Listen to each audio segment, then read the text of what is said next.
Now PQ, I'll be honest with you. I when I saw that, I got mad emotional. I'm just gonna be honest with you. That one hurt like to the core. Top linebacker in free agency. So I'm like, I literally when I saw that, I started thinking to myself, okay, how can I line up in front of PQ? I started thinking about special teams. I'm like, he's not going to play special teams. And then I'm like, and it would be pretty hard to just knock PQ down anyway. Like he's much bigger than me.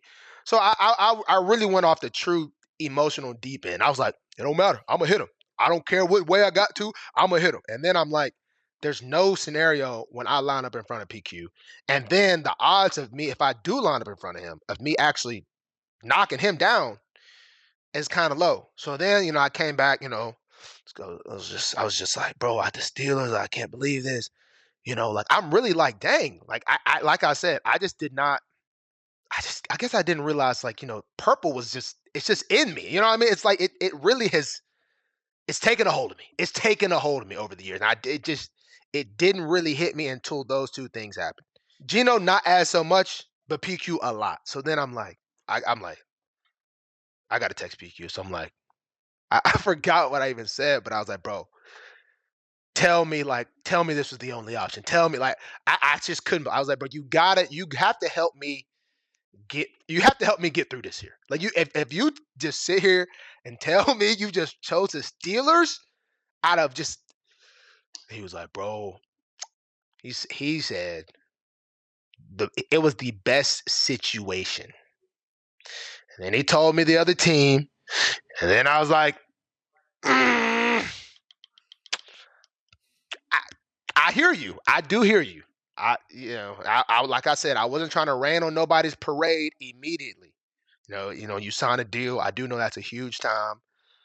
So, it ain't time to rain on nobody's parade then and there. Even though I did tell Gino, because he, confirmed he was going to do it early. I told Gino, bro, you still don't have to sign. I was like, bro, it's not too late. Like you can renege on the deal. And then even up to when he was like, yo, I just landed in Cincinnati. I was like, it's still not too late. Like I told him that multiple times. Not that he was going to listen to me, obviously, but I'm just saying. But PQ, once he did tell me his situation though, I could understand a little bit, but still, that's a lot. That's just a lot. He just tweeted out a picture of him in the jersey. It just looks like messed up. Like it just does not. I said this is. I know you don't know Ravens history pre your time. This is the best player that has ever flipped sides, like in their prime. In his prime. Like by far. Like this is the most hostile takeover that we've ever seen. I'm happy for him, but it is weird to see. Dude, as odd as this sounds, yellow and purple are my favorite two colors. It's very odd. But I don't like how he just did the jersey swap so fast. He could have just waited till he really put on the jersey. Like he didn't. Right? That's us. That's our jersey. That you just. Hey, look. It's freaking weird. It's just weird. It's more so. It's weird.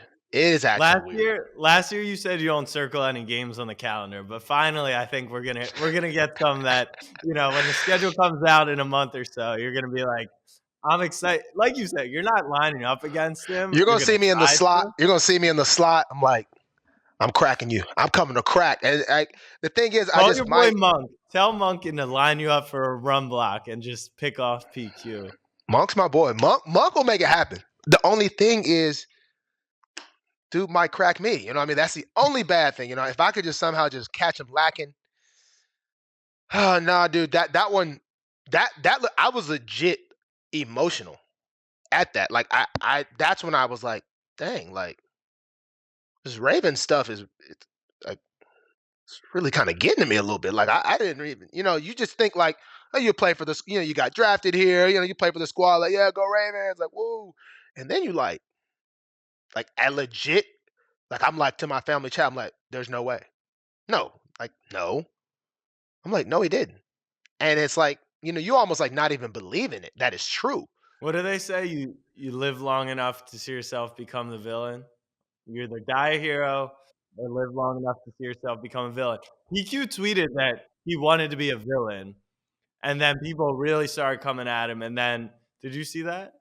I did see that. You know, I will say this. Mike Tomlin is an interesting guy.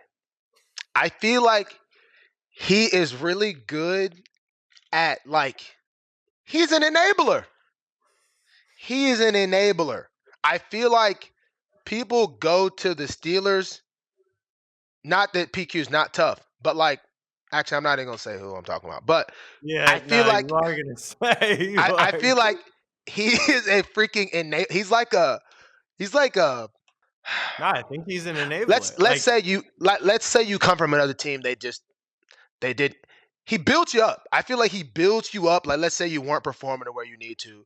You weren't this. You go over there and I don't know what he says to you, but he's like, yeah, we're gonna get it back in blood from them. Yeah. I feel like that's him and PQ probably the perfect little freaking match. And he just freaking probably gonna gas him up like the Ravens, they want you. They hated you over there. They hated you over there. And PQ's like, yeah, you're right. It's like it wasn't the case. It's like, but the You're freaking gonna see, have I to can't believe it. you're gonna have to get us some amazing if you'll get over your over your feelings.